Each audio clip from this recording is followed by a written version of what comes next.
By the time the music stopped, my wife had lost her place in our family before a room full of people. The last note from the string quartet hung over the ballroom while Lauren stood beside Tyler's birthday cake, both hands gripping the back of her torn dress. Fabric clung to the white chair behind her. The seat gave a sticky pull whenever she moved. Burned sugar from 35 candles mixed with the sharp chemical smell of glue, and somewhere near the bar, a glass rolled across the floor without breaking. No one laughed. The screen behind Lauren still showed a message from my son's account. Chair 12. Keep her seated through the tribute. Once Mom loses control, Dad will take the pen. Tyler shoved past the audio technician and yanked the cable from the projector. The screen went black, but dozens of phones remained raised. Dad, put yours down, Tyler said. His voice carried the smooth patience he used with nervous investors. Before you turn a private family matter into something none of us can repair. My phone stayed level in my hand. Patricia stood at my shoulder, twisting a linen napkin until it looked like a rope. At 61, after nearly 3 decades tracing altered hospital invoices and false vendor accounts, I knew what panic looked like when it wore a tailored suit. Tyler wasn't looking at his wife. He was looking at the evidence. 3 hours earlier, I had left the ballroom to find fresh batteries for Patricia's hearing aids. Kitchen doors thumped behind me. Silverware rattled in plastic bins, and the service hall smelled of coffee grounds and lemon polish. A server pointed me toward a storage room near the stage. The door stood open an inch. Lauren's voice slipped through first. It needs to hold through the tribute. After that, I don't care what happens to the dress. I stopped with my fingers on the doorframe. Through the gap, Lauren bent over a white upholstered chair. Her blonde hair was pinned above the collar of a green silk dress. In one hand, she held a tube of Gorilla Super Glue gel. With the other, she pressed a thick line into the fabric, then spread it in short strokes with a wooden pick. Tyler leaned against the wall beside her, checking his watch. You missed the edge, my son said. Lauren dabbed more gel near the front of the seat. Your mother shifts when she's uncomfortable. This will catch her before she can slide off. Tyler gave one small laugh. My thumb found the camera button. I recorded without sound, keeping the phone close to my chest. The image caught Lauren's hand, the glue tube, the chair number fixed beneath the seat, and Tyler watching from less than 6 feet away. Chair 12. A folded place card sat on the table beside them. Patricia Langford. Next to it lay the host's cue sheet. I could read only the bold line at the top. Family Tribute. Spotlight Chair 12. My mouth tasted like old pennies. Lauren capped the glue. Tyler straightened his cuffs, and both of them moved toward a second door leading back to the ballroom. I stepped behind a linen cart until their footsteps faded. Patricia had spent 35 years building the company that paid for this party, yet there was no time to name what Tyler and Lauren had become. Only the chair mattered. I photographed the place card, the number beneath the seat, and the cue sheet. Then I took Patricia's card and exchanged it with Lauren's. My wife would sit beside me while the staff removed Chair 12. I called the banquet manager. This is David Langford, I said when she answered. Chair 12 near the main stage has adhesive on it. Don't let anyone sit there. Bring a cover, solvent, and a female staff member. The manager's voice sharpened. Adhesive? Sir, are you certain? I watched it being applied. Across the ballroom entrance, Tyler raised one hand and called my name. The photographer had gathered the family around the cake. I'm at the far bar, the manager said. Give me 30 seconds. Tyler reached me before she did. His fingers closed around my elbow, firm enough to wrinkle my jacket sleeve. Family photo, Dad, Tyler said. Try not to disappear during the part that's actually about me. I pulled my arm free. Leave the chair by the stage empty. His face didn't change. Which chair? That question told me enough. Lauren entered from the opposite aisle.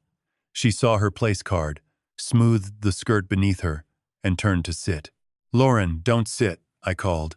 My warning reached her as her weight settled onto the cushion. She glanced at me over one shoulder.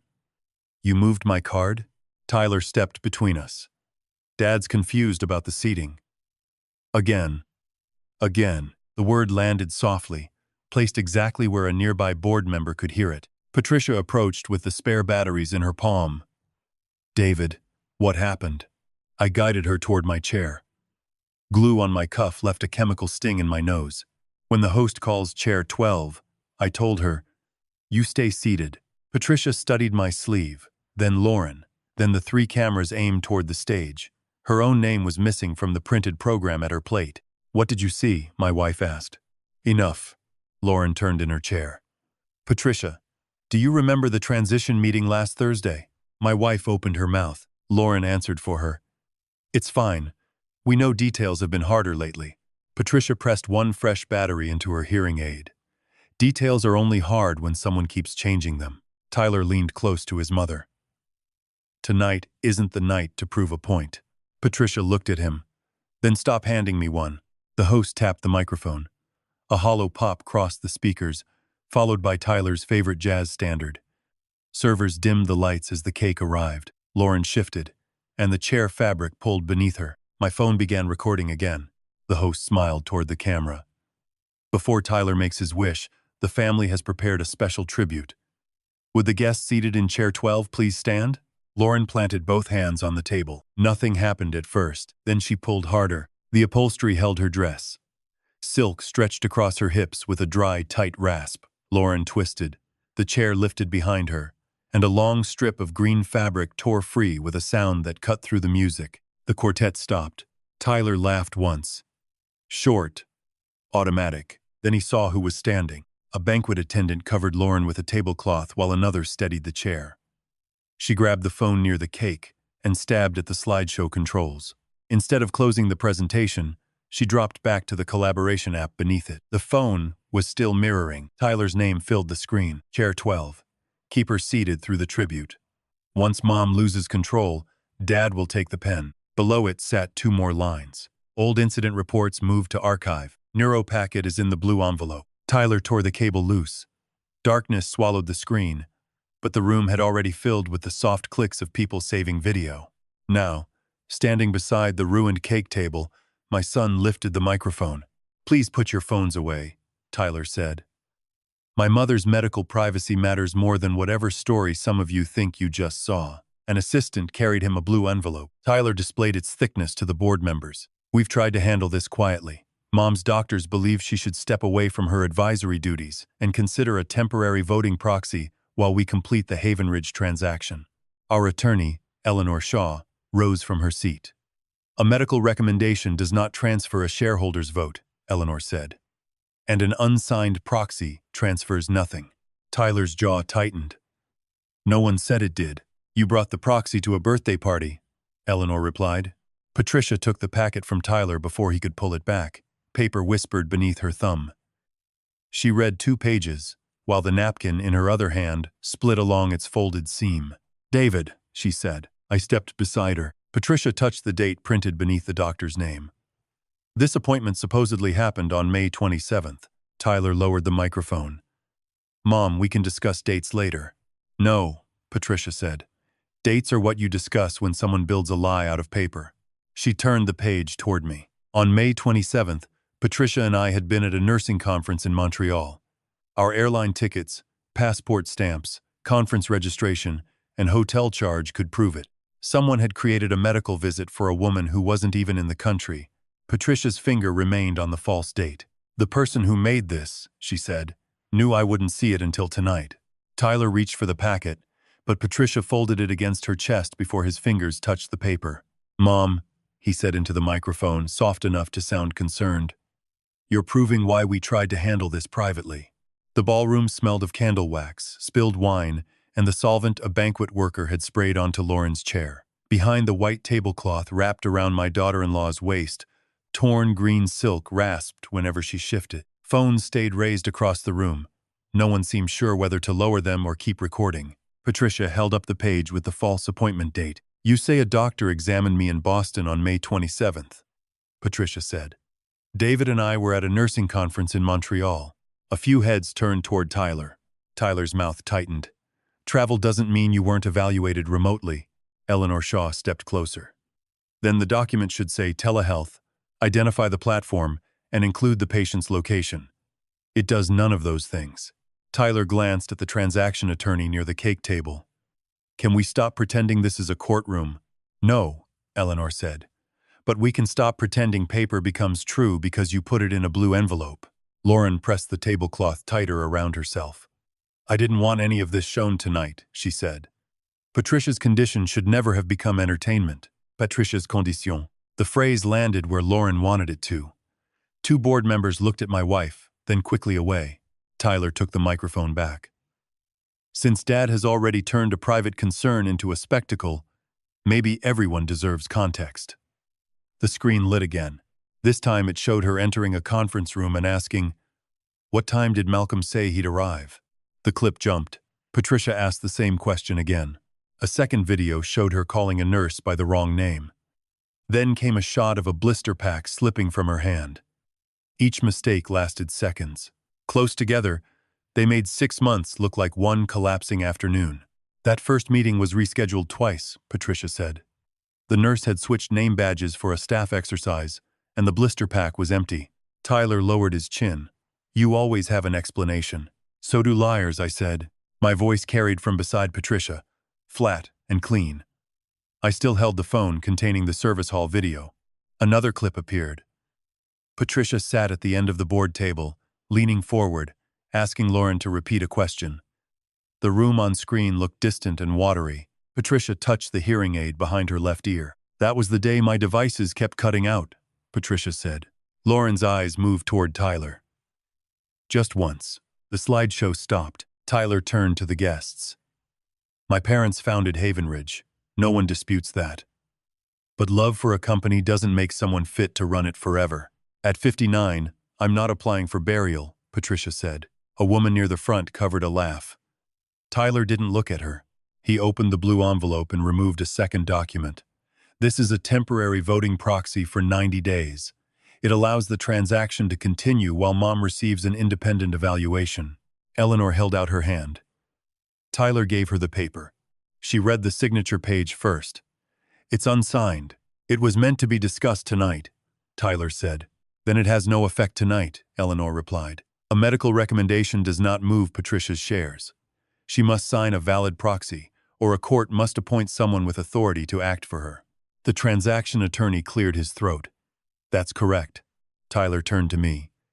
"Then Dad can sign the transaction consent. His 40%, mine and the employee trust, are enough to keep negotiations alive until Mom decides." Samuel Reed, the employee trust representative, stood near the far wall. "Don't count my vote before I cast it." Tyler's smile stayed in place, but the microphone creaked in his grip. "Hundreds of employees depend on this sale," Tyler said. "If the buyer walks because Dad wants to punish me over Lauren's stupid prank, those families will remember who cost them their jobs." Lauren's head snapped toward him. "Stupid prank. Not our plan. Hers." I looked at Patricia before answering, sinning anything tonight. The room shifted again. Tyler had spent 6 months teaching people to doubt my wife. Now he gave them a new fear. Payroll, jobs, retirement accounts. A failed sale with our names on it. Eleanor asked me for my phone. I didn't hand it to Tyler or anyone connected to Havenridge. Instead, I unlocked it and passed it to Eleanor, who placed it inside a clear evidence pouch provided by outside counsel. "This is the original device," I said. The video began at 9:48. My call to the banquet manager followed less than a minute later. The manager raised her phone. "His call is in my log." I was crossing the ballroom when Mrs. Langford sat down. Lauren's voice sharpened. "I found the glue." I was checking the chair. I looked at her. "With the cap off?" I panicked. "You spread it with a wooden pick." Tyler stepped in. "Why didn't you shout?" "I did," I said. She was already lowering herself. The host approached Eleanor with a printed cue sheet and a trembling hand. "Lauren emailed the program yesterday. I was told to spotlight chair 12 and ask the person sitting there to stand." "Was Patricia's name in the email?" Eleanor asked. "No, only the chair number." The host opened the email on her tablet. An attachment showed the camera positions. 3 red arrows pointed toward chair 12. Another note read, "Keep memory tribute ready on secondary screen." Lauren stared at Tyler. He didn't return the look. Tyler lifted the microphone. "I had nothing to do with the chair." A murmur moved through the guests. Lauren went still beneath the tablecloth. There it was. Not an apology. A door closing. Eleanor took the microphone from Tyler. "At 10:45 this evening, I am issuing a 72-hour emergency hold on the proposed Havenridge transaction," she said. Outside counsel will send preservation notices tonight to corporate leadership, information technology, the audiovisual vendor, and all relevant service providers. No record is to be deleted, altered, moved, or destroyed. Tyler's face changed for the first time. His eyes flicked toward the ballroom exit, then toward the phone in his hand. Eleanor continued. The special committee will meet after counsel reviews the evidence. Until then, no one should attempt a private investigation. Tyler lowered his phone near his thigh. His thumb moved once. I saw it too. Who did you just text? I asked. Tyler slipped the phone into his pocket. My daughter. She's 15 and watching her family tear itself apart. You didn't type enough for that, Patricia said. His gaze settled on her. For a moment, the concern vanished.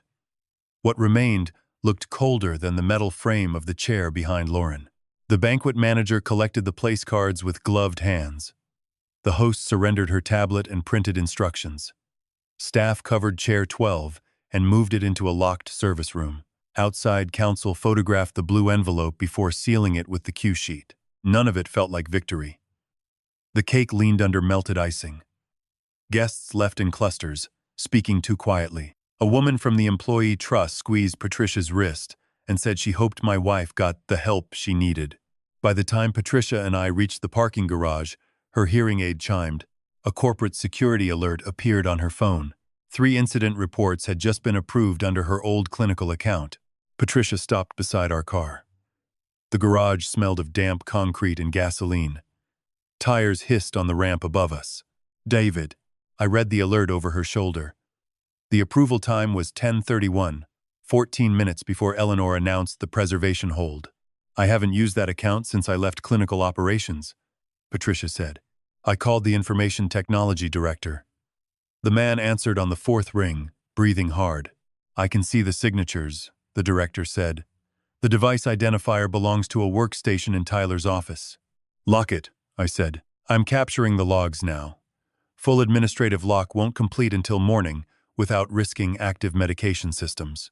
Do not touch the clinical files, Eleanor warned through my speakerphone. She had joined the call from the ballroom. Preserve the access logs and notify outside counsel.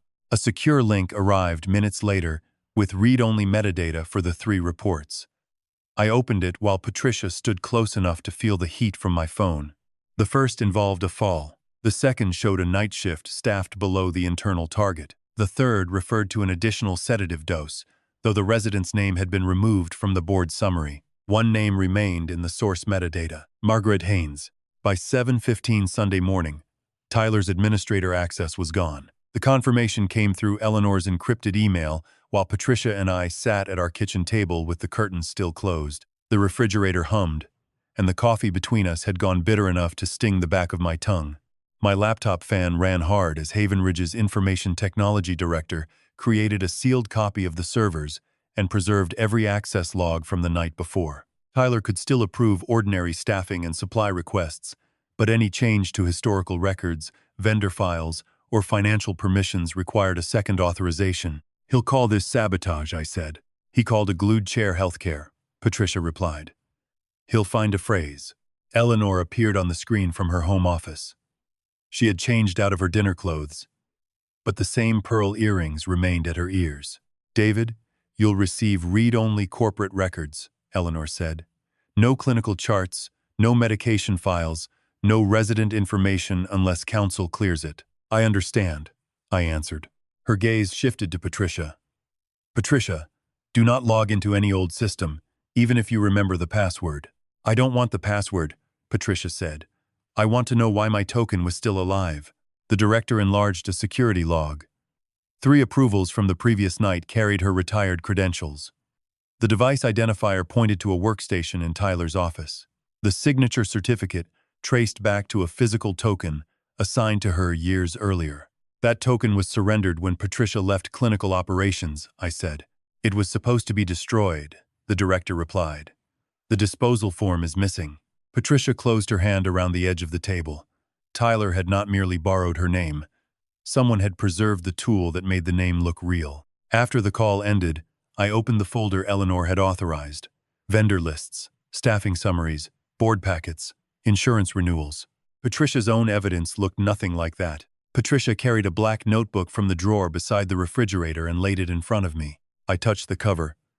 "Since when do you use black?" "Since the blue one disappeared." My finger stopped. The original notebook had been cheap, cloth-bound, and bright enough to find at the bottom of a tote bag.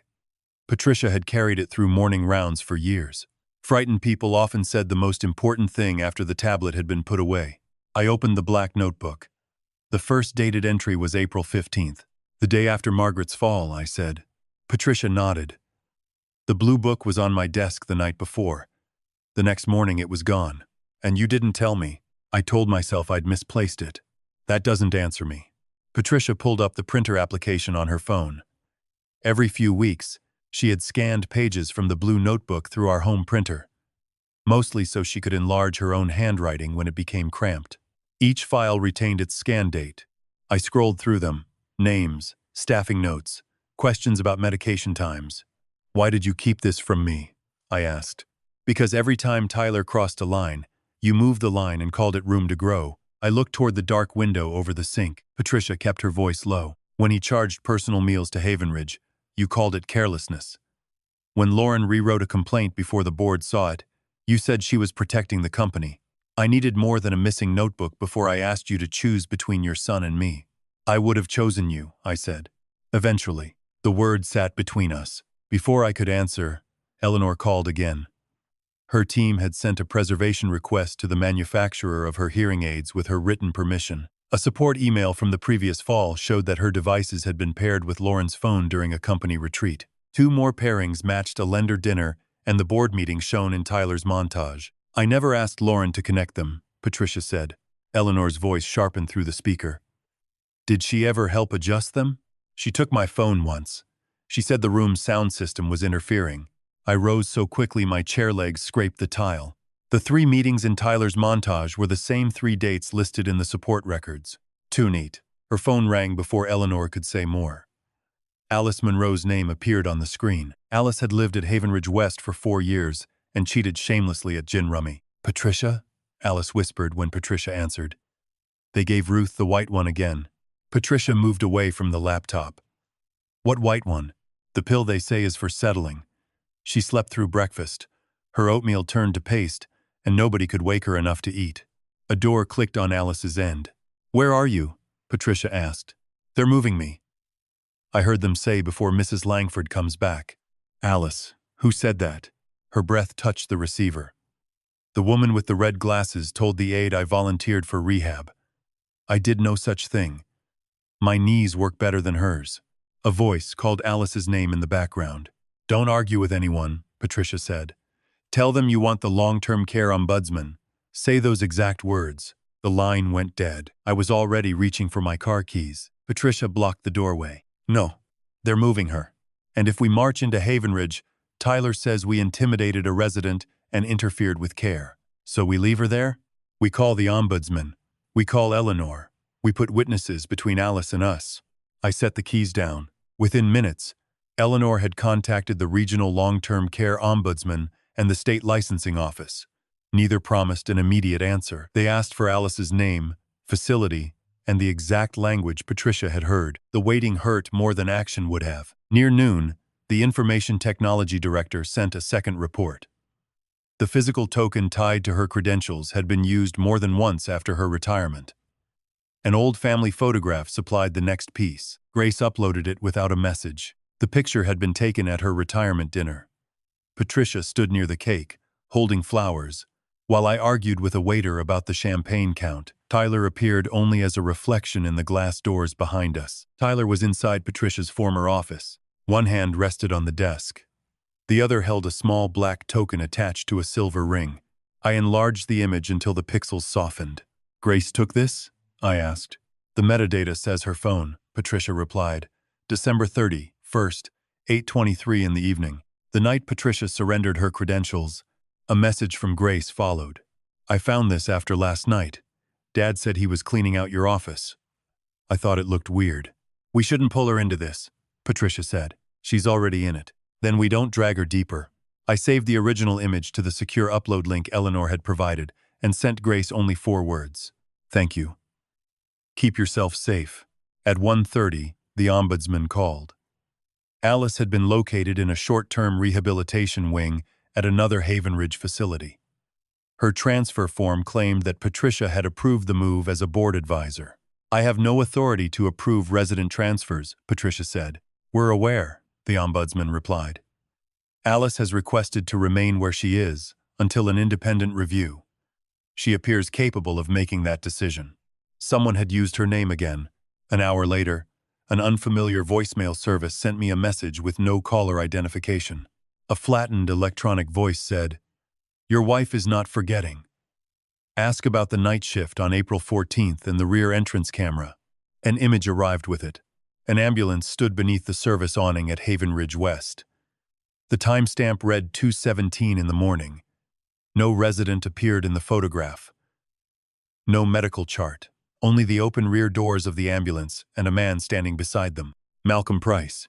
I leaned closer. "Can we prove when this was taken?" "Eleanor's team can." Patricia returned to the scanned pages of the blue notebook. April 14th was there, faint at the bottom of one image. The page had been folded before scanning, hiding the last two lines. Patricia enlarged it. "Margaret Haynes. Extra white tablet after midnight. Not in morning report." Below that, in darker ink, Patricia had written one final sentence. "Malcolm told me not to ask Tyler." I read Patricia's line twice, then turned the phone toward Eleanor's camera. The scan of Patricia's missing blue notebook filled Eleanor's screen, the ink pale where the page had folded. Eleanor did not ask what Patricia thought it meant. "Do not contact Malcolm," she said. "Do not contact Rosa Martinez either. The committee's counsel will reach both of them." I rubbed my thumb across the edge of the kitchen table. "Rosa was fired after Margaret's fall. That is exactly why you don't show up at her house," Eleanor replied. "She needs her own choice, her own lawyer if she wants one, and a clean record of how this begins." 2 days later, Patricia sat beside me in a conference room at Eleanor's law firm in Boston. No family photographs, no Havenridge logo, only a long walnut table, a pitcher of water, and a recorder that remained unplugged because Rosa had refused to be recorded. She entered carrying a canvas tote against her hip. Her gray scrub jacket looked freshly washed, but the cuffs had gone thin. Rosa did not shake our hands. "You found me fast," she said. "Employment Council had your forwarding address," Eleanor answered. Rosa looked at me. "Mr. Langford, you didn't lose your company Saturday night. You only started looking at it Saturday night." The air conditioner clicked above us. I opened my mouth, then closed it. Rosa placed a printed email on the table. "I sent this to Lauren on April 15th. Night shift was short 2 nursing assistants. 1 licensed nurse covered 2 halls. A resident received an extra sedative that wasn't on the standing order. No resident's name appeared on the page. Rosa had blacked it out before coming." "What did Lauren say?" Patricia asked. Rosa slid a second sheet toward her. "Your report lacks context. Staffing remained within operational tolerance. Please avoid language that could be misread by non-clinical readers." Lauren's words.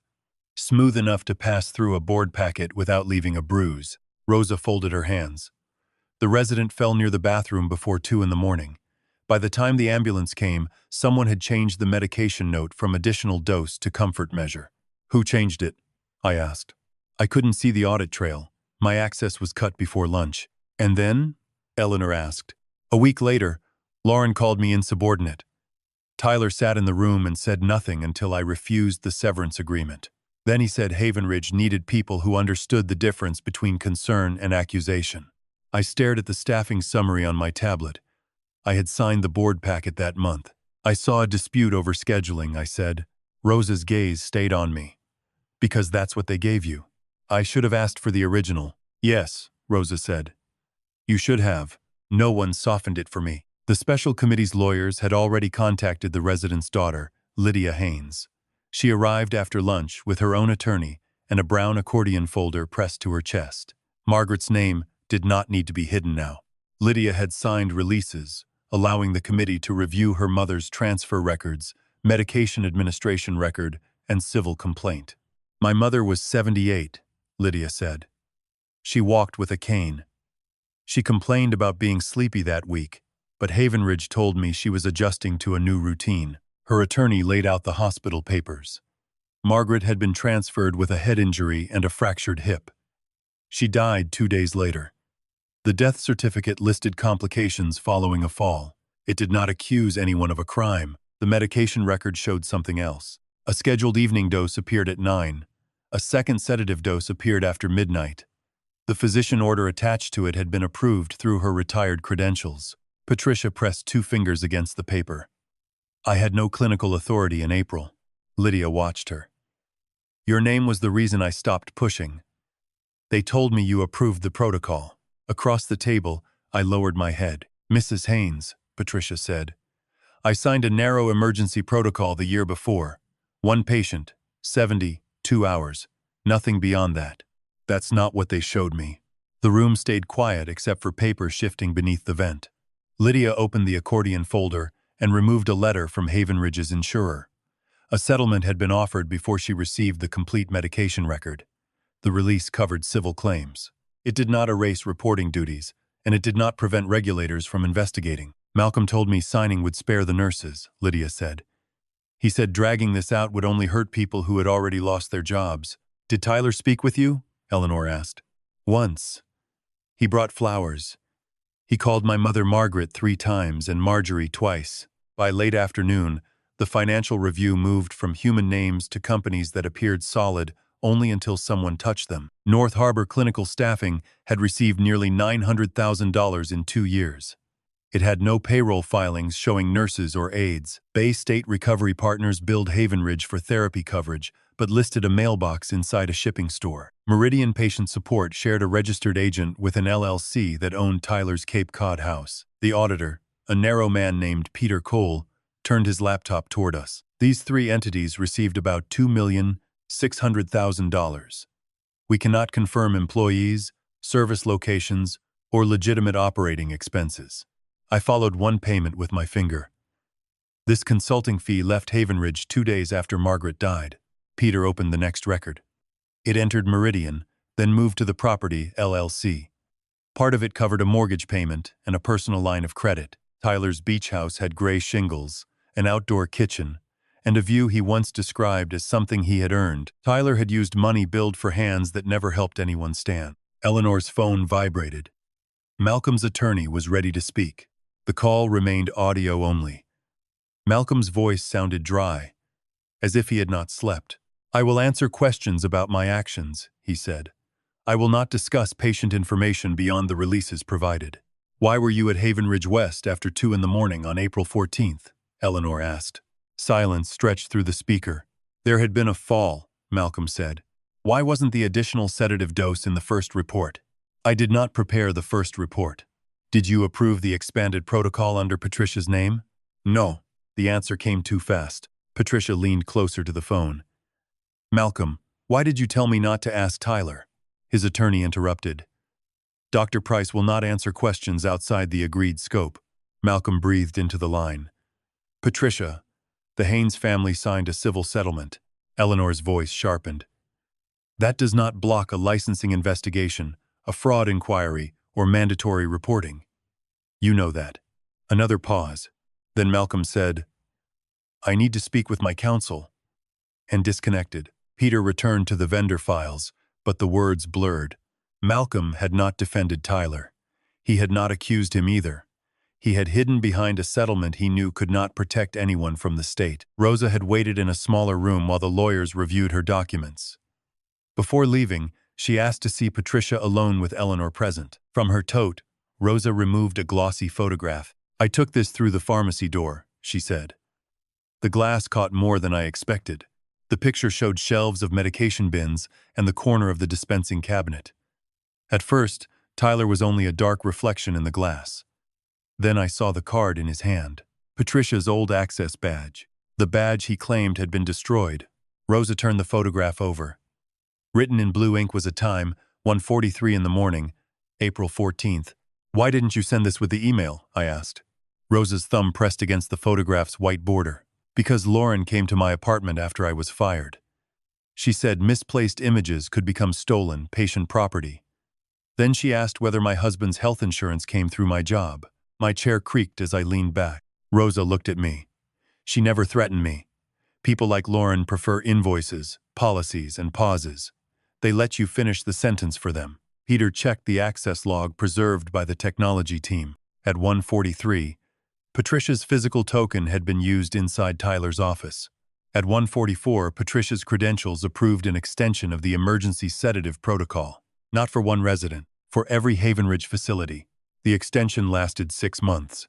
For one patient, Patricia's signature had authorized 72 hours of emergency use. Tyler had stretched those 3 days across 4 facilities, attached her retired credentials, and turned a narrow order into permission for every white tablet handed out after midnight. Patricia's phone rang before anyone in Eleanor's conference room spoke. Tyler's name appeared on the screen. Patricia answered on speaker. "What do you need?" "My daughter left school crying today," Tyler said. His voice was low and controlled, the same voice he used when he wanted anger to sound like responsibility. "Grace says you and Dad asked her to send company evidence. We thanked her for a photograph she chose to send.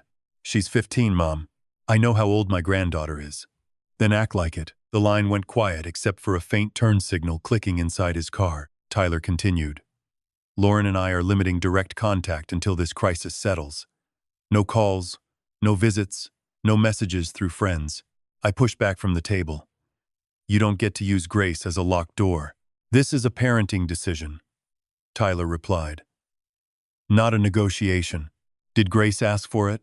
Patricia said. "My family needs space." The call ended. An email arrived less than a minute later. Tyler copied Eleanor, Samuel, and both sets of lawyers. He wrote that Patricia and I had placed emotional pressure on a minor during an active corporate dispute. The language was clean, polite, nearly bloodless. Patricia saved the original message and forwarded it to Eleanor's secure folder. I stared at the blank phone screen. "We should answer." "No," Patricia said. "He wants us to beg in writing. That's our granddaughter. And he knows it." My hand closed around the back of a chair. The wood gave a dry creak beneath my fingers. Then I let go. On Friday morning, June 12th, the hearing aid manufacturer sent its report through Eleanor's office. Patricia had signed the release herself. No one needed to steal a password or open a medical chart. A technician named Mara joined us by video and shared a pairing history from Patricia's devices. "Your hearing aids connected to Mrs. Lauren Langford's phone on 3 dates, Mara said. September 19th, January 23rd, and March 5th. Patricia recognized all 3. The first was a company retreat. The second was a lender dinner. The third was the board meeting Tyler had shown at his birthday. Mara enlarged the settings log. During each session, the app reduced lower vocal frequencies and increased background filtering. In a room with several speakers, male voices at a distance could become difficult to understand. My jaw shifted. Could that happen by accident? "Once, perhaps," Mara said. "The same adjustments on 3 separate dates would require repeated changes." A file name appeared beneath each pairing. Lauren's phone model. Lauren's account identifier. The montage at the party had used those same meetings.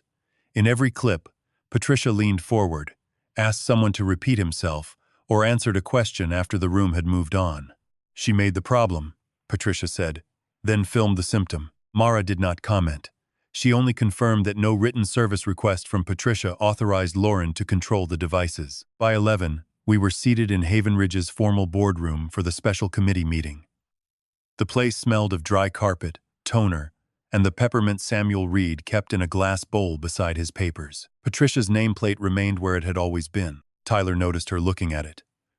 "No one's taking your chair, Mom." "Good," Patricia said. "I've seen what your wife does to chairs." Samuel coughed into his fist. Eleanor did not smile. Council explained the boundaries before any vote. Patricia still held her shares. Patricia remained a director. No unsigned proxy, medical letter, or family accusation changed either fact. Because the next motion concerned the review of clinical records tied to her former office, Patricia volunteered to recuse herself from that single vote. Tyler leaned back. "How noble." "It's called knowing where your authority stops," Patricia said. "You should try it." The committee voted to extend the transaction hold for 30 days. Tyler would remain chief executive in title, so payroll, resident care, and ordinary operations continued without disruption. His access to historical records, vendor changes, and sensitive financial approvals was suspended. Any unusual payment or record request required Eleanor and Samuel to approve it together. Tyler tapped one finger against the table. "You're crippling the company because my mother dislikes a birthday video," he said. Eleanor closed the motion packet. We are protecting the company because your office used retired clinical credentials after a fatal incident. That hasn't been established. Then 30 days should help establish it. Samuel removed a peppermint from its wrapper. Employees can survive a delayed sale. They may not survive buying a lawsuit with their own retirement money. Tyler looked at him for a long moment, then gathered his papers. He caught Patricia and me in the corridor outside the boardroom. The elevator bell rang behind him, but he did not step inside. Before you celebrate, Tyler said, there's something you should read. He handed me a copy of the September protocol. Patricia's real signature sat at the bottom. The paper smelled faintly of warm toner. Patricia remembered the night she signed it. A resident striking nurses while a physician searched for a safer plan. 1 patient. 1 emergency. 3 days. Tyler tapped the signature line. When regulators see this, they won't begin with what happened after Mom retired. They'll begin with the system she created. I created a limited protocol, Patricia said. You created a door, and you drove a truck through it. His mouth bent at one corner. Intent is hard to invoice, Mom. Documents are easier. I stepped between us. The original order names 1 resident and expires after 72 hours.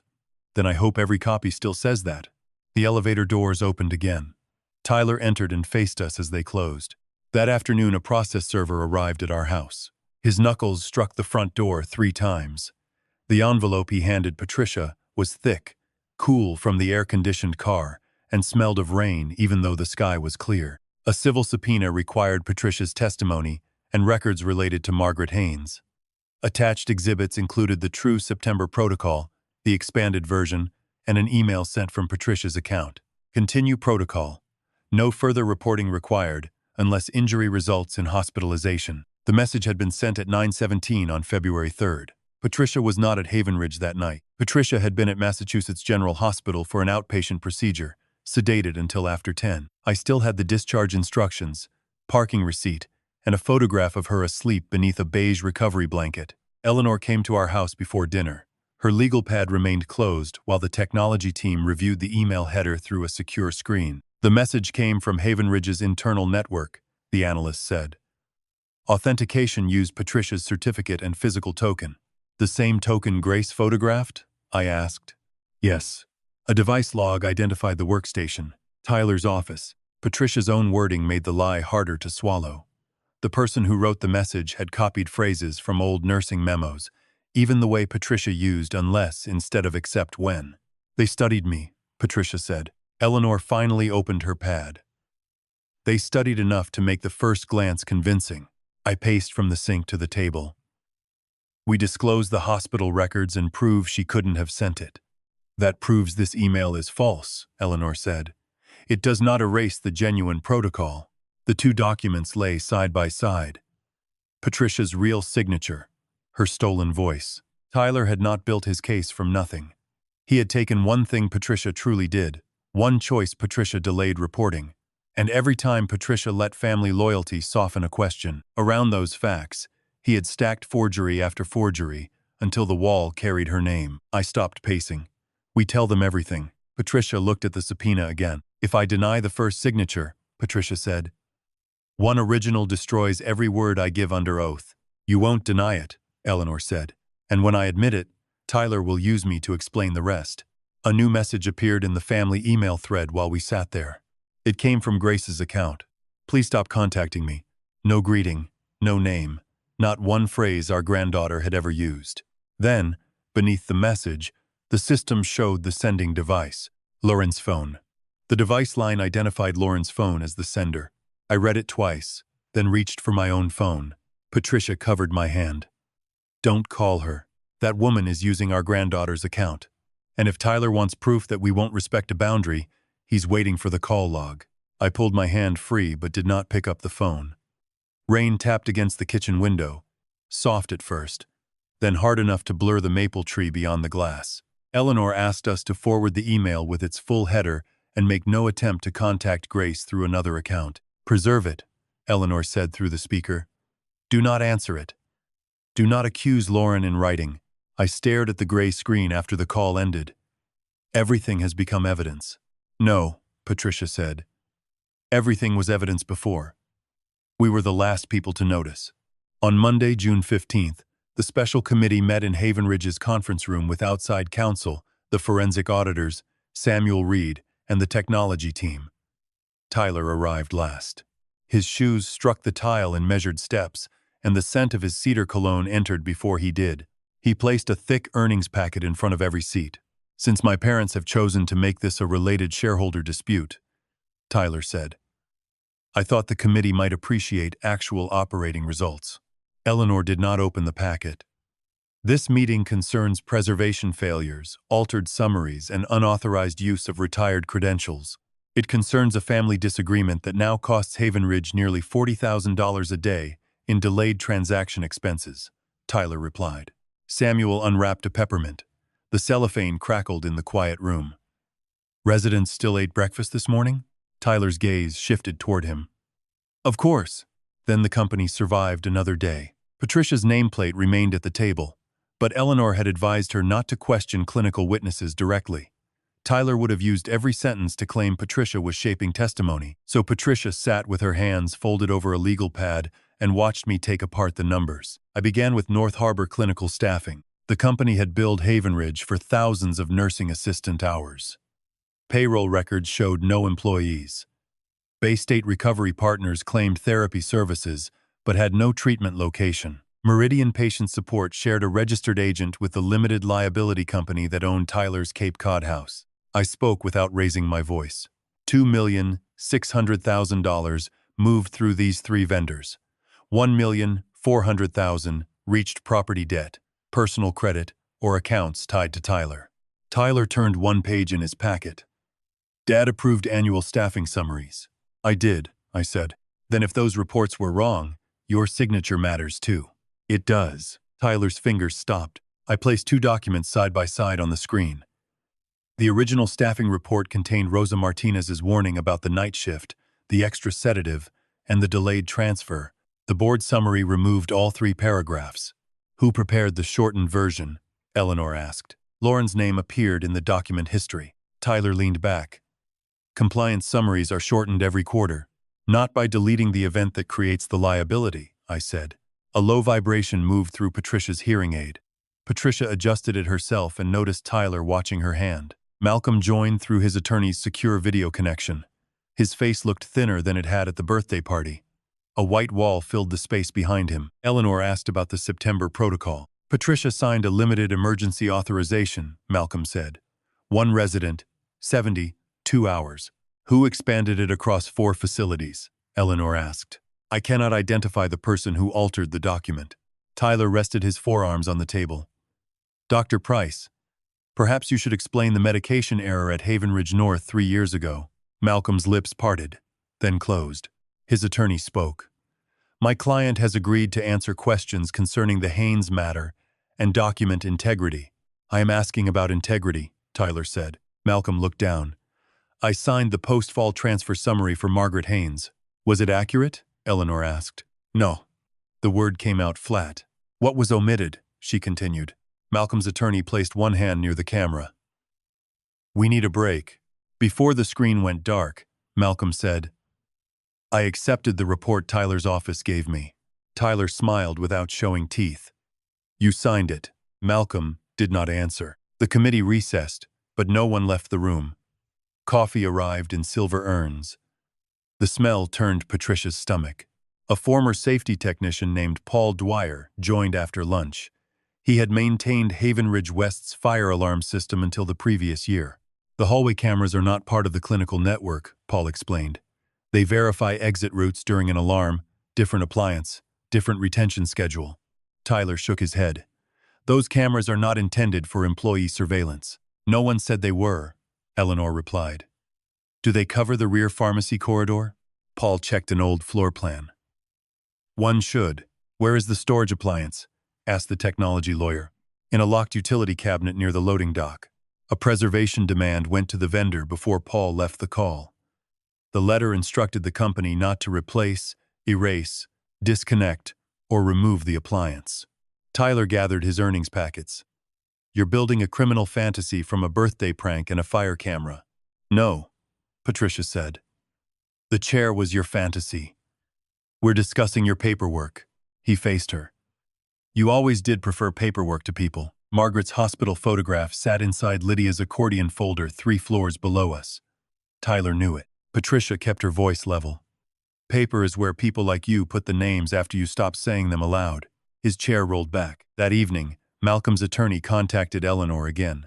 Malcolm had copied corporate files before he lost access, but he would not deliver them to Patricia or me. He surrendered the device directly to Special Committee Counsel under a written cooperation agreement. The next morning, a forensic examiner photographed the device, sealed the original, and created a working image. Patricia and I were invited only after the examiner prepared a summary, free of protected resident details. The summary began with email headers and document listings. Then the examiner opened footage recovered from the independent fire safety appliance. The black and white image showed the rear pharmacy corridor at 1:42 in the morning on April 14th. Tyler entered the frame carrying Patricia's retired badge. He opened the pharmacy door, stepped inside, and disappeared for less than 4 minutes. When he came out, Lauren followed. Patricia's blue notebook rested against her chest. The original. Its cloth cover was bent near the spine, exactly where Patricia's thumb had worn it soft over years of rounds. Even through the gray footage, Patricia recognized the pale coffee ring on the back and the loose thread near the corner. A breath escaped me beside Patricia, barely more than air. Lauren looked toward the camera, though she could not have known it was there. Then she tucked the notebook beneath her coat and walked after Tyler. The examiner froze the final frame and returned to the directory listing from Malcolm's device. One encrypted folder sat among the copied administrative files. Transition liability, Eleanor asked. Can you open it? Not without completing the forensic process, the examiner said. The container is password protected, and failed attempts could affect timestamps. I'll work from the image only. Tyler's lawyers demanded access before any decryption continued. Eleanor refused until counsel established ownership and privilege. Another argument began, precise and bloodless, while the folder name remained projected above us. A plan for transition, a plan for liability. Names assigned before blame arrived. Near midnight, Eleanor called our house. Malcolm's attorney had moved him to a temporary residence after 2 threatening messages appeared on his office voicemail. He was not missing. He was not under arrest. He was finally frightened enough to stop pretending silence could protect him. Eleanor put him on the line. Malcolm's voice sounded distant. Patricia, I should have called you after Margaret fell. You should have called the state, Patricia said. Yes. Did Tyler create that folder? I saw parts of it. I moved closer to the speaker. Whose liability was he planning? Malcolm swallowed loudly. Mine, he said. Lauren's. Patricia's. Yours. The kitchen clock clicked once. Then Malcolm added, Tyler didn't just build a file for his mother. He built one for every person he planned to leave behind. Malcolm's warning followed us into the next morning. At 9:10, the forensic examiner called Eleanor and said he had opened part of the encrypted folder without changing the original image. Patricia and I joined the secure session from Eleanor's office. The conference room smelled of fresh toner and the lemon oil someone had used on the table. A server fan whispered through the wall. The examiner shared one file. Post-close exposure. 4 names appeared in a column. Patricia's, mine, Malcolm's, Lauren's. Beside each name sat a list of risks. Clinical authorization, financial oversight, physician approval, compliance editing. Tyler's name appeared at the bottom under a separate heading. Protected executive. I leaned toward the screen. When was this created? September 23rd, 2 years ago, the examiner said. It was revised several times, but that is the earliest recoverable creation date. 2 years earlier, I had paid a business debt Tyler could not cover. I remembered the wire confirmation on our kitchen printer and Tyler standing beneath the porch light, saying he only needed one clean chance to prove himself. The examiner opened the file properties. Tyler's company account had created the document 3 days after I sent the money. I took off my glasses. How many times? Patricia asked me. I did not pretend I misunderstood. Patricia, how many times did we rescue him? The wall clock clicked above Eleanor's bookcase. I named the first wire, then the second. A personal guarantee. A tax payment. A quiet settlement with a vendor who threatened to sue. Each amount came from my mouth without hesitation. I had remembered every dollar while calling each rescue the last one. You said shame made him reckless, Patricia told me. Maybe it taught him something else. I looked at the words, protected executive. He learned I would pay before I let people see him fail, I said. That sentence explained more than any spreadsheet. A second document opened. It mapped the steps after the sale. Patricia's supposed decline would explain the late clinical approvals. My signed annual summaries would absorb staffing questions. Malcolm would carry medication responsibility. Lauren would own altered media, revised complaints, and the false evaluation if anyone challenged it. Tyler would remain through the transition period, collect his bonus, and resign for personal reasons. Clean exit. Dirty hands left behind. Eleanor stopped the examiner before he opened more. Preserve the file path, the creation history, and every linked document. No summaries beyond counsel until privilege review is complete. My phone vibrated against the table. Malcolm's attorney had sent a package of emails. One message from Tyler was dated 5 days after Margaret's fall. You remember the North incident. Licensing does too. Sign the summary we discussed, and no one needs to reopen old mistakes. Malcolm replied 19 minutes later. Send the final version. Another message showed Tyler directing him to describe the extra sedative as continuation of an existing protocol. Malcolm had been cornered. He had still signed. That doesn't clear him, Patricia said. No, Eleanor replied. It explains pressure. It does not erase choice. Near 3, Eleanor's assistant entered without knocking. Lauren Langford's attorney is on line 2. The room chained. Lauren wanted a meeting that afternoon. Her attorney insisted on a written attendance list, no police, no surprise recording, and no promises attributed to anyone unless counsel confirmed them. Eleanor agreed to a transcribed session at her office. Lauren arrived wearing navy pants, a white blouse, and flat shoes. No silk, no perfume. The missing polish on 2 fingernails made her hands look younger, but nothing about the way she chose the seat across from Patricia was uncertain. Her attorney placed a folder on the table. My client has evidence relevant to the committee's inquiry, he said. She is prepared to cooperate in exchange for assurances concerning prosecution and continued custody of her daughter. Eleanor's pen stopped. This committee cannot promise either. Lauren looked at me. You can tell them I helped. I can tell the truth, I said. That's not what I asked. No, I replied. It isn't. Her attorney slid the folder forward. Inside was a draft affidavit bearing Lauren's name. It claimed she alone had edited the videos, prepared the neurological packet, revised compliance reports, and designed the birthday tribute without Tyler's knowledge. The signature block contained a scanned version of her signature. I never signed this, Lauren said. Patricia touched the edge of the page. You used my signature the same way. Lauren's mouth opened, but no answer came. According to the draft, Tyler had repeatedly questioned her judgment and urged her to seek treatment. The language sounded familiar because he had used almost the same phrases about Patricia in front of the board. Lauren stared at one paragraph for a long time. He was going to say I was unstable. You helped him say I was confused, Patricia answered. That was different. How? Her attorney shifted in his chair. Lauren did not look at him. I thought the chair would embarrass you, she said. I didn't think it would hurt you. Who bought the glue? Lauren swallowed. I did. Who opened the tube? I did. Who spread it across the seat? I did. The transcription keys tapped from the adjoining room. Who changed my hearing aids? Patricia asked. Lauren looked toward Eleanor. Answer only if you choose, her attorney said. I changed the settings, Lauren replied. Tyler wanted examples. The rooms were loud anyway. Who chose the camera angles? I did. Who wrote the host line? I did. Each answer came quieter, but none arrived by accident. Lauren pressed both palms against the table. Tyler said no one would believe the records if you still looked sharp. He said we needed people to see what the documents already showed. The documents he forged, I said. The documents he told me were necessary. Patricia leaned back. You are not asking us to believe you were fooled. You are asking us to forget you were useful. Lauren's eyes finally met Patricia's. I'm asking you not to let him take grace from me. I don't control prosecutors, Patricia said.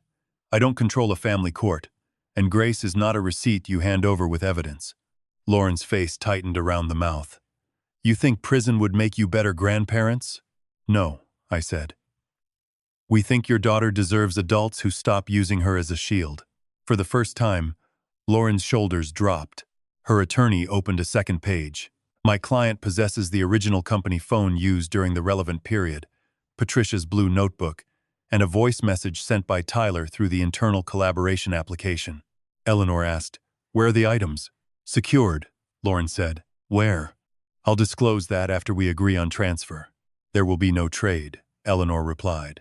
"Counsel can receive the devices, document condition, and create a chain of custody.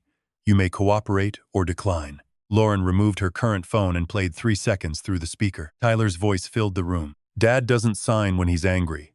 He signs when he's ashamed." Lauren stopped the file. My chair creaked beneath me. Eleanor asked for the message identifier. Lauren's attorney provided a screenshot showing Tyler's corporate account, the send time, and the internal application. The full file remained on the original phone. "Why not export it now?" I asked. "Remote management," the forensic consultant answered from the secure line. "If Tyler still controls the profile, an export or network connection could trigger a lock or wipe. We need the phone powered down and transferred immediately." Lauren nodded. "I'll bring it tonight. The blue notebook, too." "Where?" Eleanor asked. "The employee parking lot at Havenridge West. 9 o'clock. My attorney will be present." Eleanor was still arranging security and evidence intake when another call flashed on her screen. The camera vendor. She listened without interrupting, then put the call on speaker. A dispatcher said a technician was scheduled to arrive before dawn and remove the fire safety storage appliance for replacement. "Who authorized disposal?" Eleanor asked. The appliance held the only independent view of Tyler entering the pharmacy corridor with Patricia's badge and Lauren leaving with Patricia's notebook. By sunrise, a technician following an ordinary service ticket could carry that proof out in a cardboard box. Paper rustled on the other end. "The work order says replace and discard old storage," the dispatcher replied. "Request entered 3 days before the birthday event." "Requested by whom?" Eleanor said. The answer came after a keyboard clicked. "Tuller Langford." At 8:45 that night, Lauren's attorney called to say the handoff would happen exactly as planned. No promises, no private bargaining, no last-minute change of location. I drove us to Havenridge West, but neither of us stepped into the employee parking lot until Eleanor's investigator waved us forward. Sodium lights buzzed above the asphalt.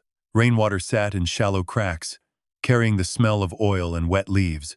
Near the loading dock, an independent security guard stood beside a folding table covered with white evidence paper. Lauren arrived in her attorney's car. She carried a small banker's box against her ribs. No coat, though the air had turned cool enough to raise bumps along her forearms. Her shoes clicked twice, then stopped when she saw Patricia. "You didn't have to come," Lauren said. "Yes," Patricia replied. "I did." The special committee's lawyer took control of the exchange.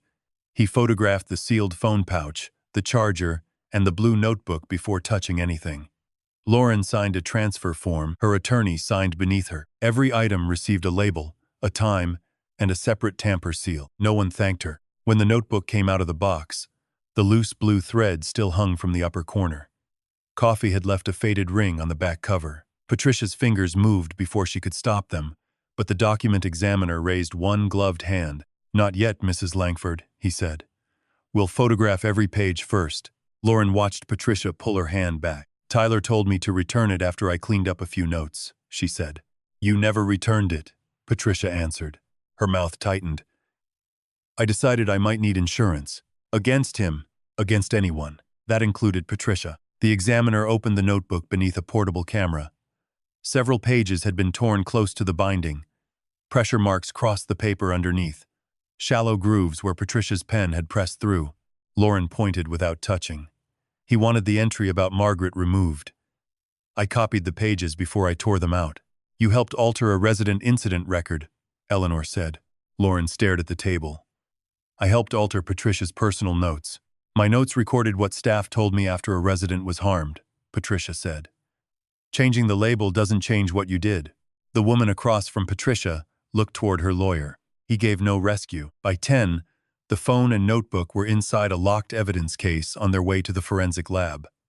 Lauren remained behind to provide Alice Monroe's unit and room number. She also explained why none of us had found Alice through the old staff search. "They replaced her display name with her medical record number," Lauren said. "Her chart stayed intact. Tyler moved her to the rehab wing at Havenridge North, then restricted the old search permissions." Who authorized the transfer? Eleanor asked. A physician order was added after the move. Which physician? Lauren's gaze shifted toward the rain beyond the security booth. Malcolm's name was on it. A breath left me through my nose. And who entered it? Tyler's office. The long-term care ombudsman and a state investigator reached Alice before midnight.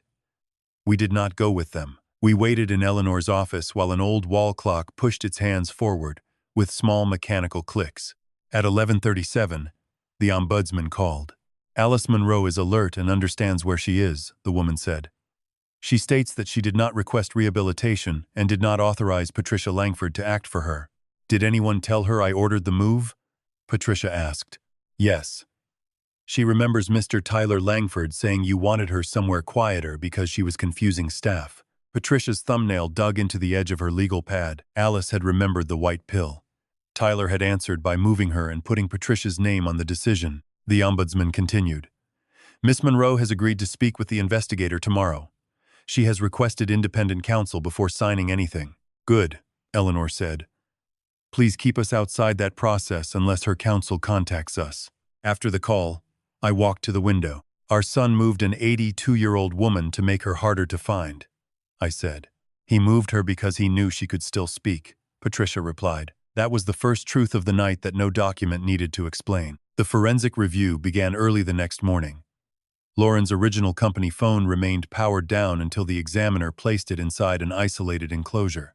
From there, the team created a working image without connecting the device to Havenridge's network. Files appeared in careful groups. First came the birthday program. Lauren had drawn the camera positions herself. One message suggested placing Patricia where the cake lighting would catch every confused expression. Another told Tyler that Chair 12 offered the cleanest angle for the tribute and the shortest walk to the prepared proxy. Then came the hearing aid messages. Lauren wrote, lower voices from across the room. Keep nearby speech clear so she won't notice immediately. Tyler answered, I need 3 usable meetings. Patricia's fingers tightened around the cup of cold coffee she had swallowed too quickly. The next folder held the false neurological report. Lauren had taken a real clinic template from a benefits file, lifted a physician's signature from an unrelated letter, and inserted language about memory loss, impaired judgment, and susceptibility to emotional episodes. Was the doctor involved? I asked. No indication of that, the examiner replied.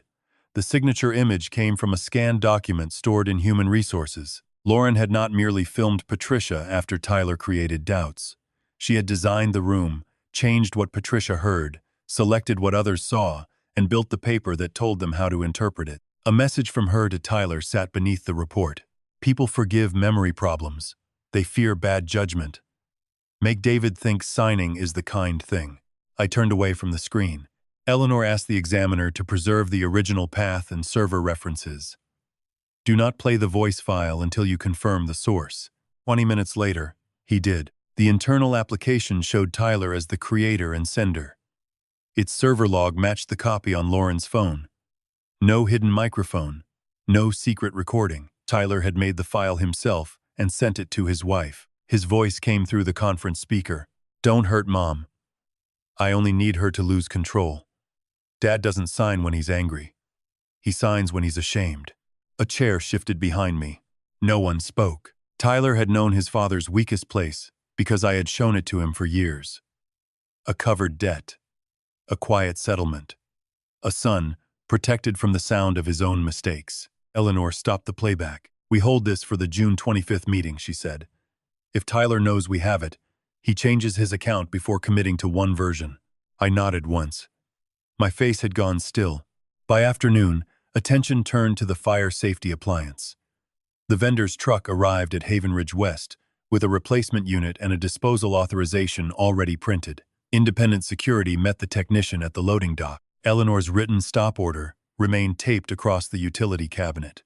Tyler called twice. On the third call, Eleanor answered with everyone listening. You are interfering with a safety replacement, Tyler said. The system remains operational, Eleanor replied. The storage component is being preserved under committee authority. That old device creates a security risk. Then why did your work order say discard, rather than secure destruction? Silence answered first. Tyler lowered his voice. You're letting my parents dismantle Havenridge because of a family feud. No, Eleanor said. I'm letting the timestamp speak. The appliance went to the lab under seal. Its video had already been copied once, but the original storage confirmed the recording had not been altered. At 1:42 on April 14th, Tyler entered the rear pharmacy corridor carrying Patricia's badge. Lauren followed with Patricia's notebook. Then the examiner advanced to the final surviving frame. A third person stood near the loading dock door, the image sharpened by degrees. Broad shoulders, gray hair, a Havenridge trust pin fixed to the lapel. Samuel Reed. I leaned closer to the screen. Why was the employee trust representative there? Eleanor did not answer. On the video, Samuel turned toward Tyler and accepted a folded work order from his hand. Samuel Reed arrived before the video finished playing. His usual peppermint was missing. So was the neat stack of employee trust papers he carried into every board meeting. Rain darkened both shoulders of his coat, and the wet wool gave off a sharp, animal smell when he entered Eleanor's office. "Play it again," Samuel said. The examiner returned to the final frame. Tyler stood near the rear pharmacy corridor with Patricia's retired badge in his hand. Lauren held Patricia's blue notebook under her coat. Samuel waited by the loading dock door and accepted a folded work order. No one spoke until the video stopped. Samuel lowered himself into a chair. Tyler called me that night and said there had been a staffing emergency. He told me Patricia had approved temporary access because the clinical system was locked. "You saw my badge," Patricia said. "I saw a badge." Samuel's voice scraped at the last word. "I didn't read the name. I remained by the screen. And the work order?" Tyler said the storage unit failed a security review. He asked me to sign as employee trust representative because the replacement affected a shared safety system. "Did you ask for the review?" Eleanor said. "No." "Did you speak to the vendor?" "No." "Did anyone pay you?" Samuel looked directly at her. "Not $1. The forensic accountant confirmed there were no transfers, gifts, loans, or hidden ownership tied to Samuel. Email records showed Tyler had described the old storage appliance as a threat to resident privacy and fire compliance. Samuel had signed because he believed delay might endanger the facilities. Wrong, careless, not bought. "I should have checked," Samuel said. "I liked the promise that no employee would lose a job after the sale." Tyler knew which sentence would make me stop asking. Eleanor folded her hands. "How will the employee trust vote on June 25th? Samuel rubbed his thumb over the pale band where his wedding ring had worn the skin smooth. "Against the sale. For full control by the special committee, until this is resolved." Before leaving, he asked to see the work order one more time. Tyler had marked the replacement as routine, then added a handwritten note that disposal should happen before the buyer's technical inspection. Samuel read that line with his lips pressed together. "I signed the first page," he said. That note was not there. Tyler had lost the vote he counted as his own. The meeting on June 25th began at 10 in the morning in Havenridge's largest conference room. Every chair had a microphone. Water pitchers sweated onto linen coasters, and the air smelled of coffee, paper, and the faint antiseptic drifting up from the rehabilitation floor below. Patricia sat behind her nameplate. No proxy existed. No court had taken her shares. No blue envelope had changed her place at the table. Representatives from the buyer attended with counsel. 2 state observers sat along the wall. Lydia Haynes came with her attorney, though Eleanor explained that resident evidence would be addressed later. Lauren sat at the far end beside her lawyer. She did not look toward Tyler.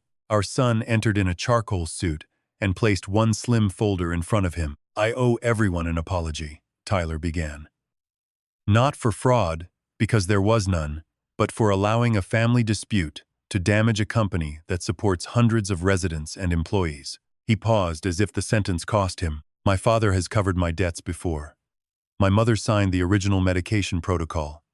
Dr. Price signed the transfer summary.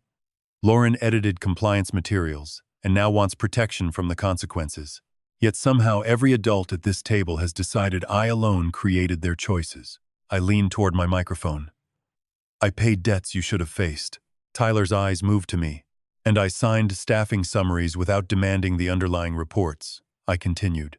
"That was my failure." Tyler had prepared for denial. The admission made him shift in his chair. Patricia opened the September protocol. "This signature is mine. It authorized one emergency course for one resident and expired after 72 hours. I also saw a discrepancy in January and gave Tyler time to explain it instead of taking it to the committee. That delay belongs to me. A pen stopped scratching near the buyer's counsel. Tyler looked from me to Patricia. How convenient. Confess to small mistakes and call the rest forgery. No, Patricia said. We're naming what is ours so you cannot hide inside it.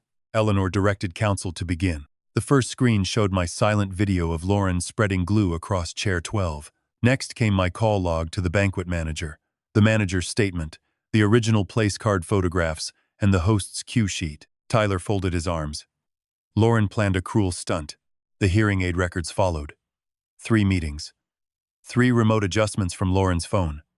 3 clips later used to make Patricia look confused. Again, Tyler said. Lauren. Then came Patricia's retired token, the photograph Grace had taken, the false emails from Tyler's office, and the neurological report assembled from a clinic template and a stolen physician's signature. Tyler's voice stayed even. My wife handled communications and compliance. Peter Cole presented the 3 shell vendors and the path from Havenridge funds to Tyler's Cape Cod property company. Tyler called them legitimate consulting relationships and said I had approved the budgets. I answered. Budgets are not permission to invent employees.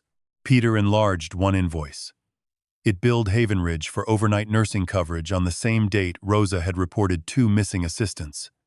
No nurses were attached to the vendor's payroll.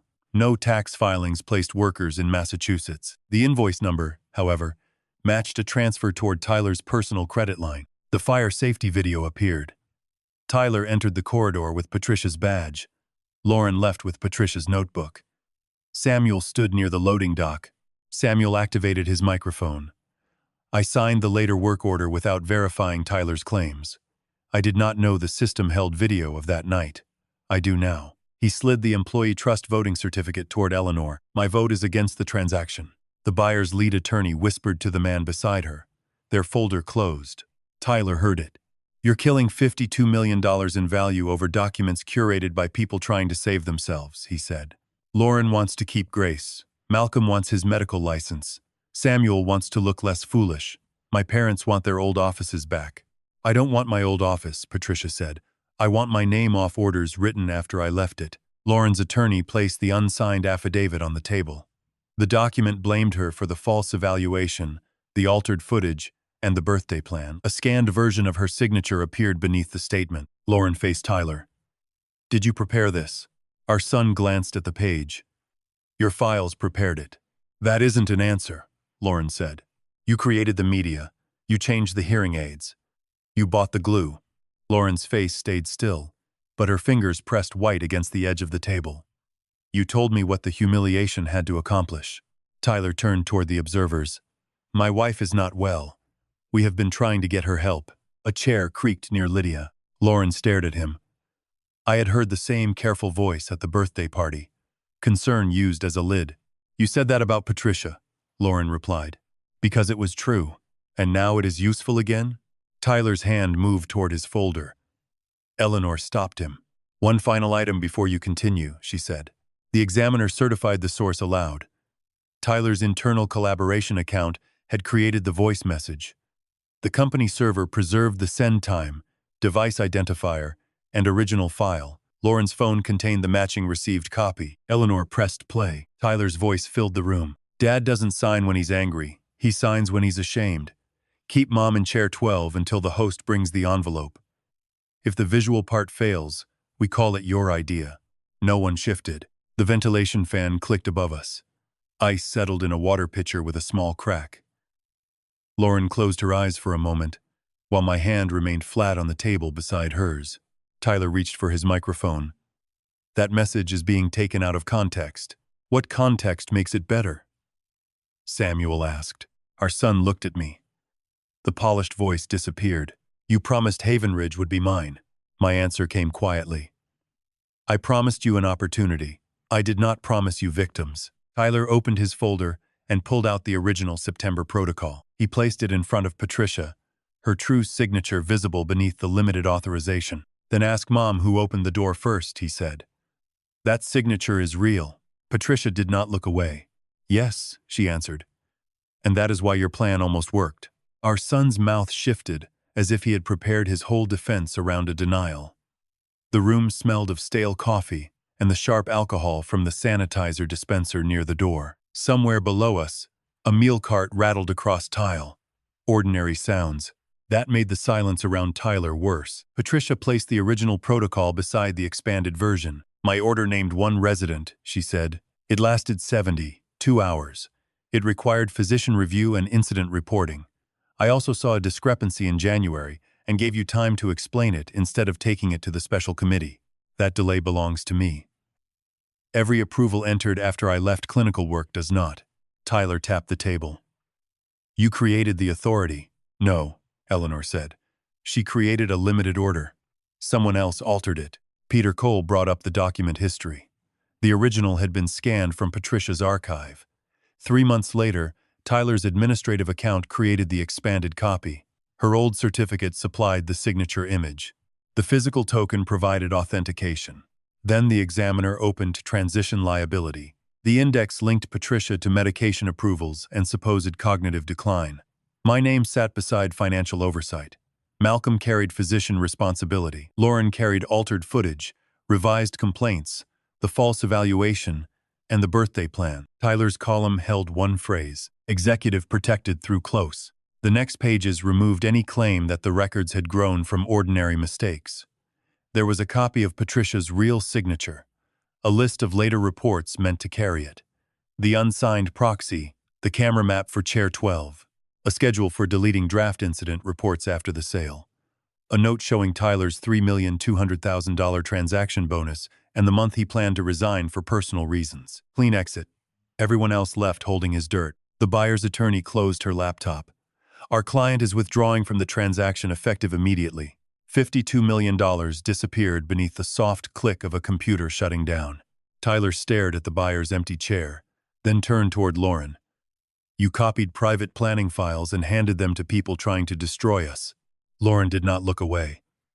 You wrote my confession before I gave you one.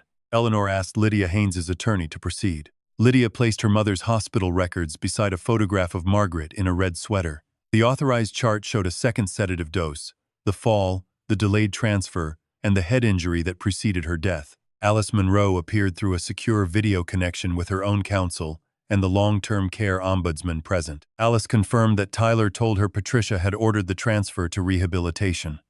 She also described the white tablet given to her roommate and the instruction not to discuss medication with visitors. I knew Patricia for years, Alice said.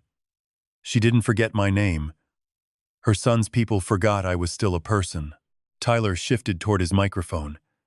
A resident's impression does not prove fraud. No, Eleanor replied. The records prove fraud. Her testimony shows what the records were used to hide. Samuel cleared his throat. The employee trust moves to suspend Tyler Langford as chief executive, and Lauren Langford from every corporate position, effective immediately. I seconded the motion. Patricia remained recused because the evidence involved her former clinical office. Samuel, Eleanor, and I voted yes. Tyler voted no. His own shares could not save his office. The board terminated the sale, appointed an independent interim operator, continued the litigation hold, and authorized counsel to send the evidence to licensing authorities, the insurer, the attorney general, and law enforcement. No police entered the room. No one wore handcuffs. Company security collected Tyler's devices, disabled his building access, and waited beside the door. The independent operator received authority over staffing, pharmacy controls, vendor payments, and resident transfers. Every sensitive action now required 2 approvals from people outside the Langford family. Eleanor ordered the original devices, cue sheet, place cards, blue envelope, server images, and camera appliance kept under the existing evidence log. The company insurer received notice before anyone left the room. Tyler tried one last turn toward the employees. When payroll fails, remember who chose this, he said. Samuel slid the trust certificate into his folder. Payroll is funded. Your bonus is not. You built Havenridge for me, Tyler said to me. We built it for residents who needed care. That's not what you taught me. I kept my hand flat on the table. You are right about one thing. I paid whenever you failed, and I called it protection. That was my failure. For once, he had no borrowed shame to return. Security escorted him down the corridor.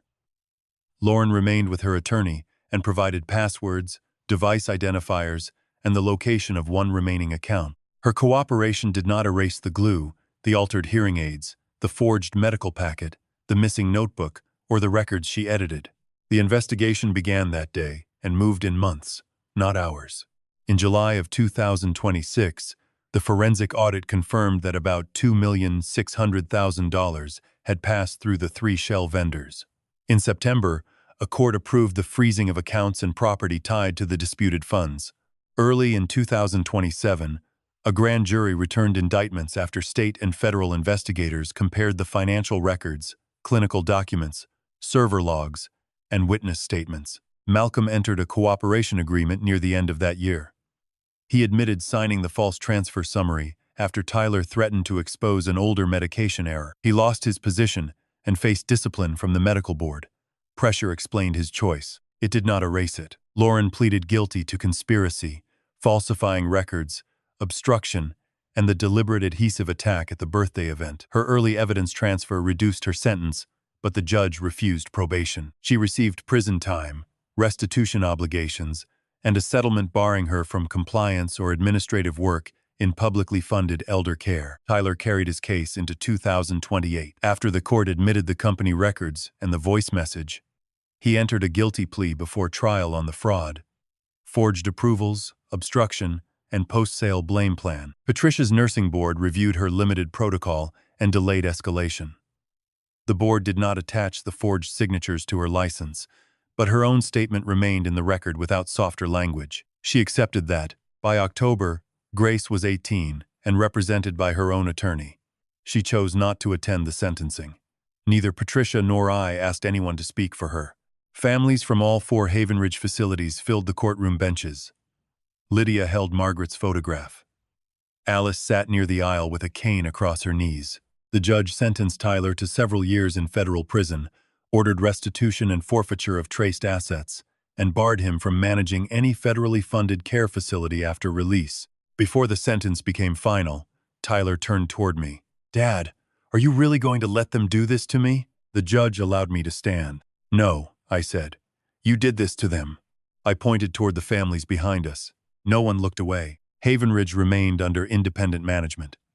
Recovered funds helped create a restitution fund, and every incident report touched by Tyler's office was reopened. During the same period, Havenridge contacted families whose records had been revised or delayed. Some received confirmation that the care had been proper. Others learned that staffing shortages, medication changes, or late reports had been hidden inside shortened summaries. The independent operator did not promise that every harm could be repaired. He promised every file would be reopened under the same rules. Patricia and I did not return to daily management. They retained their shares while the board considered a later sale under independent oversight, but neither of them reclaimed a clinical or executive office. The company had spent too long confusing ownership with permission. The family name came down from the rehabilitation wing at Havenridge West. The new plaque read Margaret Haynes Recovery Center. Lydia uncovered it herself. Alice tapped her cane once against the tile. "About time," she said. Weeks later, a letter arrived from Tyler's prison. The envelope carried one sentence in his handwriting. "Dad, tell them Lauren made me do it." I did not open it. Instead, I placed the envelope in a file labeled Evidence of Character. Beside it lay the sealed place card from Chair 12, still marked with Patricia's name. "You may never own a nursing facility, sit on a corporate board, or find your name attached to a forged medical order, but you may recognize the smaller warning signs that came first. A family member asks you not to make a scene. Someone changes a story after you ask for details. A document arrives with the wrong date. A person who benefits from your silence tells you that asking questions will hurt the family. That is where this story begins to matter to you. You can love your child, spouse, or sibling without protecting them from every consequence. When you pay a debt they created, cover a lie they told, or apologize to keep outsiders from seeing the truth, you may believe you are saving the family. Sometimes you are teaching the other person that your reputation is worth more to you than their honesty. Help should have limits. A second chance should include repayment, written expectations, and real accountability. Otherwise, rescue becomes permission. You should also treat records as protection, not as weapons. Save the original email. Write down the date of the conversation. Keep copies of contracts, medical instructions, account notices, and access logs. Do not edit files or confront someone before important evidence is preserved. When the issue involves healthcare, money, business ownership, or possible abuse, use independent channels. Call the attorney who does not report to the family member involved. Contact the long-term care ombudsman, licensing office, bank, auditor, or appropriate authority. Do not depend on a private promise from the person whose conduct you are questioning. In a family business, affection cannot replace controls. Old passwords should be disabled. Retired credentials should be destroyed. Large payments should require more than one approval. Vendor companies should be checked for real employees, addresses, and tax records. Board members should read the source reports, not only the summaries prepared by the person seeking approval. These steps may feel cold when everyone shares a last name. They are not cold.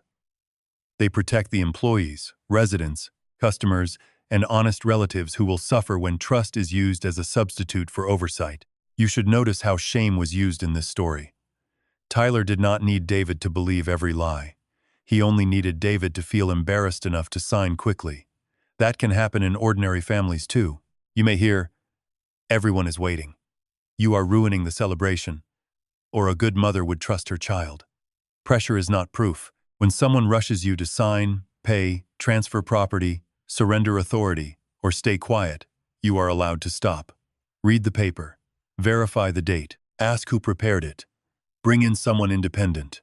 Accountability also means telling the whole truth about your own choices. Patricia admitted the limited order she had signed. David admitted the debts he had covered. Those admissions did not excuse the fraud. They made the larger evidence harder to dismiss. You do not have to pretend you were perfect to prove that someone wronged you. You only have to separate what you truly did from what another person placed in your name. Have you ever been told you were cruel for asking for proof? Have you ever protected someone you loved, then realized your silence gave them room to hurt another person? What boundary would you set earlier now? And if a friend brought you a false document, a suspicious transfer, or a family member's demand for secrecy, would you tell them to keep the peace, or would you help them preserve the truth?